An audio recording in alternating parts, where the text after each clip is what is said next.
हौसले की ऐसी मिसाल जो सिस्टम से भी सवाल करती है। मऊगंज जिले के कृषि विभाग में पदस्थ संत कुमार मिश्रा जन्म से बिना हाथों के आज अपनी मेहनत और जज्बे से हर किसी को प्रेरित कर रहे हैं। 36 वर्षीय संत कुमार मिश्रा ने विपरीत हालातों में एमए तक पढ़ाई की और वर्ष 2016 में सहायक ग्रेड 3 के पद पर नियुक्त हुए। कंप्यूटर टाइपिंग से लेकर फाइलों के संधारण तक हर जिम्मेदारी वे पूरी निष्ठा से निभा रहे हैं। चिंता की बात यह है कि इतने समर्पित कर्मचारी को आज भी कार्यालय आने जाने के लिए बस और ऑटो का सहारा लेना पड़ता है। प्रशासन की ओर से न कोई विशेष सुविधा और न ही सहयोग। एक ओर संत कुमार मिश्रा की कहानी हौसले की मिसाल है, तो दूसरी ओर सिस्टम की संवेदनशीलता पर बड़ा सवाल। क्या ऐसे कर्मठ कर्मचारी को बुनियादी सुविधाएं देना भी चुनौती बन गया है? क्या नाम है आपका? संत कुमार मिश्रा।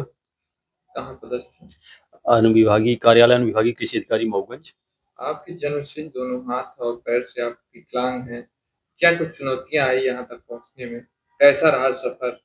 जैसा कि आपने बोला कि आपके मतलब ये बात सही है कि हमारे जन्म से दोनों हाथ और एक पैर नहीं है। इस मतलब हम फिजिकली हैंडीकैप्ड हैं। उसके लिए स्टार्टिंग में तो कठिनाई आती है, इसमें कोई दो राय नहीं है। मतलब शुरुआत में आप कहीं भी कुछ करोगे तो उसमें दिक्कत होती है, लेकिन समय और परिस्थिति के हिसाब से अगर आदमी का एक लक्ष्य हो, निश्चित लक्ष्य हो, तो उस दिशा में अगर वो पॉजिटिव सोचता है, निगेटिव ना सोचे, पॉजिटिव सोचे, तो पॉजिटिव सोच अगर रखता है तो धीरे धीरे परिस्थिति का सामना करते करते वो दिक्कत उसको समझ में फिर नहीं आती है। हमारी जैसी आदत हो चुकी है, जैसे एक नॉर्मल इंसान अपना पूरा कार्य कर सकता है, कर लेता है, करता है, उस तरह से हम भी कर लेते हैं। अब हमको ऐसा कुछ नहीं लगता कि मतलब हम फिजिकली हैंडीकैप्ड हैं, ऐसा कुछ नहीं है। पढ़ाई लिखाई कहाँ तक है आपकी? पढ़ाई हमारा राजनीति विज्ञान से पोस्ट ग्रेजुएशन है, मऊगंज कॉलेज से। अच्छा, किस विभाग में किस पद पर है? कृषि विभाग में हम सहायक ग्रेड 3 के पद पर हैं। हम्म, हाँ। प्रशासन द्वारा क्या क्या आपकी मदद की गई? प्रशासन के माध्यम से स्पेशल तो हमारे लिए कोई विशेष मदद नहीं की गई, लेकिन जो आम लोगों के लिए जो सुविधाएं हैं चल रही हैं उसी हिसाब से हमारे लिए भी है। स्पेशल ऐसा कुछ नहीं किया गया था। क्योंकि आप विकलांग हैं, देखिए जो कार्यालय में पदस्थ भी हैं, शासन की नजर भी आप पर है, तो आने जाने की क्या सुविधाएं दी जा रही हैं आपको? नहीं, ऐसा तो जहाँ तक हमको पता है कि शासन के माध्यम से चाहे कोई व्यक्ति हैंडीकैप्ड हो या नॉर्मल इंसान हो, मतलब क्लास 3 के लिए आने जाने की कोई सुविधा नहीं है। वो पर्सनल अपने हिसाब से ऑफिस अप डाउन करे या तो फिर उसके नहीं, लिए बाकी विकलांगता के आधार पर। विकलांगता के आधार पर भी ऐसा कुछ नहीं है। हमको इस विषय में जानकारी नहीं है, लेकिन फिर भी ऐसा शासन के माध्यम से कुछ नहीं है। हम अपने हिसाब से बाई बस या ऑटो से अप डाउन करते हैं। आजकल के युवाओं को क्या संदेश देना चाहते हैं? देखिए, आजकल जैसे हमारे समाज में सबसे गंभीर समस्या जहाँ तक मैं समझ पा रहा हूँ, तो सबसे ज़्यादा समस्या एक नशा वाली चल रही है।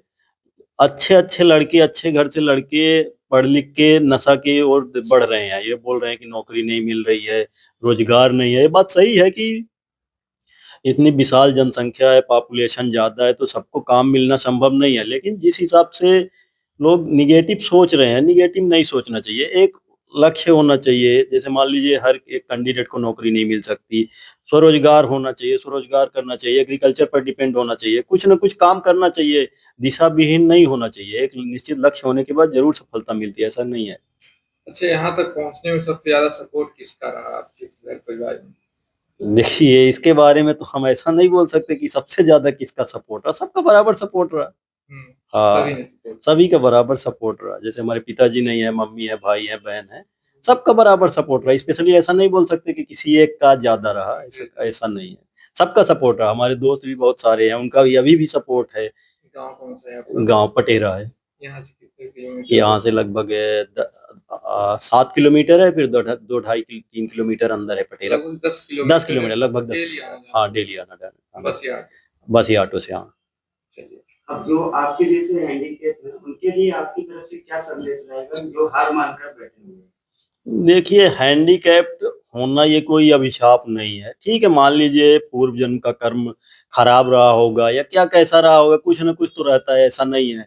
तो अगर आप हैंडीकैप्ड हो और अपने आप को हैंडीकैप्ड मान के बैठ जाओगे तो उससे कुछ नहीं होगा।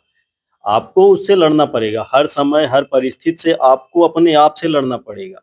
हमेशा पॉजिटिव सोचना चाहिए। हैंडीकैप्ड होने के बाद ऐसा नहीं है कि आप कुछ नहीं कर सकते हो। एक स्पेशल गुण हर एक व्यक्ति में होता है कुछ न कुछ। अगर कुछ नेगेटिव है तो कुछ पॉजिटिव भी होता है।